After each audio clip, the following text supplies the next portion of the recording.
les espèces protégées aussi, il y a les tortues. Est-ce que vous savez combien d'années peut vivre une tortue? Alors, qui est-ce que je vais interroger? Oui. 20 ans pour toi. 10. On se rapproche, on se rapproche. 71. Encore un peu plus. 1000 ans. Ah non, là on est carrément 80 ans. Aujourd'hui, les instituteurs du jour sont en uniforme pour ces élèves de CM1. Les gardes nature de la province sud ont pris la place de leur maîtresse pour un cours sur l'environnement et les espèces emblématiques du lagon. Pour ces habitants du bord de mer, qui pour la plupart sont déjà des pêcheurs, cette journée de prévention sur les animaux protégés permet de mieux appréhender la réglementation qui s'accompagne. Et nous, pendant la saison, avec Jean-Marie et Émilien, on va surveiller pour que les gens ils respectent ça, pour ne pas les déranger. Ils aiment tous la mer, donc c'est pour ça que c'est un public très réceptif. Mais en revanche, ils ne connaissent pas pour beaucoup les règles. Donc même la maîtresse nous a dit qu'elle ne connaissait pas toutes les règles. Et du coup, c'est pour ça que c'est important que les gardes nature puissent sensibiliser la population au travers des enfants.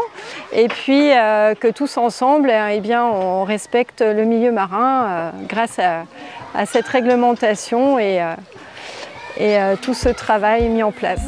Au programme de la matinée, découverte de la faune, jeux éducatifs et ludiques pour voir les notions de quota ou les tailles admises. Il s'agit d'apprendre en s'amusant pour aussi mieux comprendre l'importance de respecter la nature. Une expérience qui les encourage à devenir eux-mêmes des défenseurs de l'environnement et à adopter des comportements respectueux.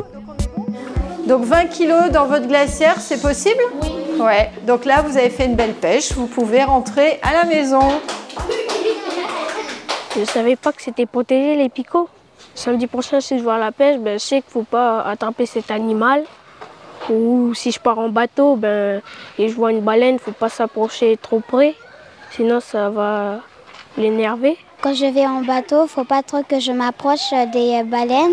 Ce que j'ai retenu, c'est que quand je vais en bateau, il faut toujours que je vais au bord parce que si je vais où il y a son coin, je vais le déranger, il va s'énerver. C'est une matinée très enrichissante et pour compléter un peu les connaissances des enfants. Et puis ce soir, je pense, en rentrant à la maison, ils auront de quoi raconter leur journée aux parents. Depuis quelques mois maintenant, les gardes nature ont ajouté ces rencontres à leurs nombreuses missions. Yaté, Ounia, Lilouin, Touaourou, les enfants des bords de mer ont la chance de partager une matinée avec eux. Aussi, ils montrent aux jeunes générations qu'être garde nature ne se limite pas à faire respecter les règles, mais que cela implique avant tout la préservation des espèces protégées. Je pense que cette intervention leur fait comprendre qu'il y a plusieurs rôles dans le métier de garde nature, effectivement la police de la mer, mais qu'on est là aussi pour préserver les espèces protégées. Donc je pense qu'au travers de cette petite intervention d'une matinée, ils le perçoivent bien avec nos actions sur les oiseaux marins par exemple, ou par rapport aux baleines, le suivi aussi des tortues. Donc voilà, je pense qu'on nous découvre dans d'autres aspects du métier.